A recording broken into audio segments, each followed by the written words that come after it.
that the Fed only has two jobs by its mandate, right? Its charter. It has to control prices and make them stable, and it has to work towards maximum employment. You could argue the second one is getting better. The first one is the problem. How aggressive do they have to be? Good morning, Dom. Well, it looks like that the markets just continue to say that stay on the course of tightening, don't actually pause at this moment, because as you're saying, price stability is a key component now to the economy. If you don't get that under control, then we do slip into a really difficult situation of probably a recession with high inflation, which we then call stagflation. Now, the minutes were quite clear. They want to assess after the July meeting what they're going to do from there. But it did indicate, though, that they have to go to likely restrictive setting, as they say. In other words, the funds rate gets higher than what they think is the neutral rate.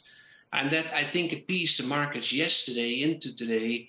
But we have to see more follow through. So we're a pretty critical moment here now, Dom. We have like important data ahead of us today and into next week. Think of claims and spending data and employment data. And that will give the market a real reading on what's happening on the ground and how fast does the Fed has to go from here in order to get that price stability really under control. How different is this particular tightening cycle with money supply? Same or different than other tightening cycles that you've kind of witnessed or studied in the past? Should investors be fearful of a recession? I think just from face value, we think economic slowdown, you should be fearful. But it seems as though there's a case being made that if you do see a recession, and it's a mild one, that investors maybe should take some comfort in it.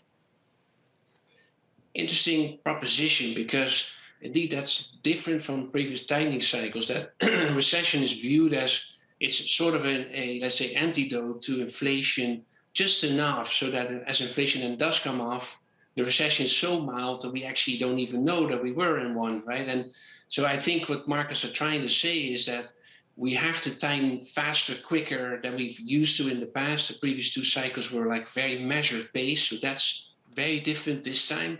On the other hand, you do top out at a level of the funds rate that's enough to get inflation really down.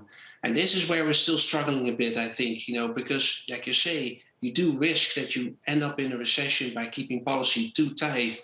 So I think we're at this moment that the market has judged that this is 3.5% on the funds rate as a maximum to get inflation really credibly down.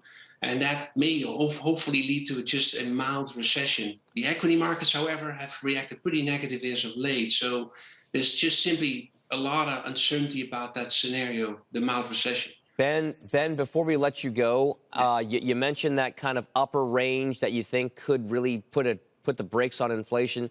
What exactly is your expectation over at Medley with regard to what Fed policy will have the Fed funds at by the end of the year? Yeah, we think that they're going to a restrictive setting. So that does mean that you're getting above what the Fed thinks is neutral, around 2.5%. So you are closer to this 3% level. Maybe what Ballard is saying up to that his level, like 3.5. So that is something you have to really keep in mind, because the inflationary pressure is just too high. So a 2% Fed funds rate is likely not going to cut it to get inflation really down. It's likely going to have to be a higher rate.